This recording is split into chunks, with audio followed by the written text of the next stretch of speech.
So with reviews, what's more powerful? Someone who has, say, 500 reviews, but only a few in the last 2 weeks, or maybe someone with 100 reviews, but say 10 in the last 2 weeks? How would you look at the relative weighting? I would look at that as, we're going to talk about this a lot. I would look at that more in the consumer's eyes, right?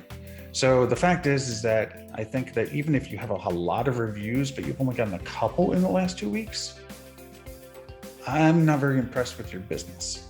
It can't really tell me much just by reading a few reviews. Now, if you've got 100 reviews and you've got a ton in the last 2 weeks, then I'm going to look at the quality of those reviews. So if the quality of those reviews is up there, and they're not just like 5-star, no content, but they're actually like 2, 3, 4, sentences or types of that speak about things, the true experience that I've had or somebody has had at your business. Yeah. That's what's really powerful. By the way, those words that people use in those reviews are extremely important. So you want to guide people on how to leave a review, and we can touch on that in a second. But let me explain why first, okay? So the reason this is that those keywords are absolutely being indexed. How they're being used. They're being used in something which is called, one, a justification.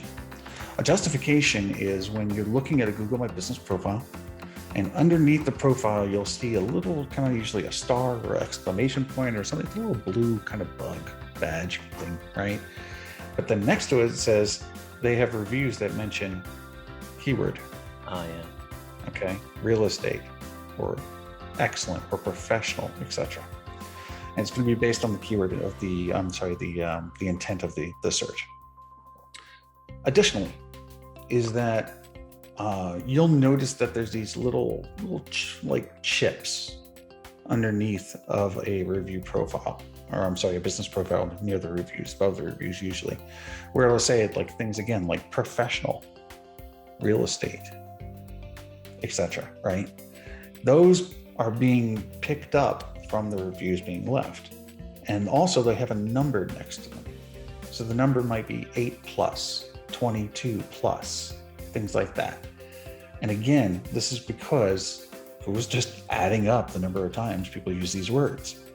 Well, the more people use these words, the more you're going to be found for these types of searches. If I'm looking for a professional real estate agent in San Diego, those keywords are more than likely going to also be in the reviews that have been left for the business. So then you want to encourage your customers to use the keywords that you want to rank on. Exactly. Right. That's the outbound communication. Exactly. Part of the process. And you can't just directly ask for that, of course, right?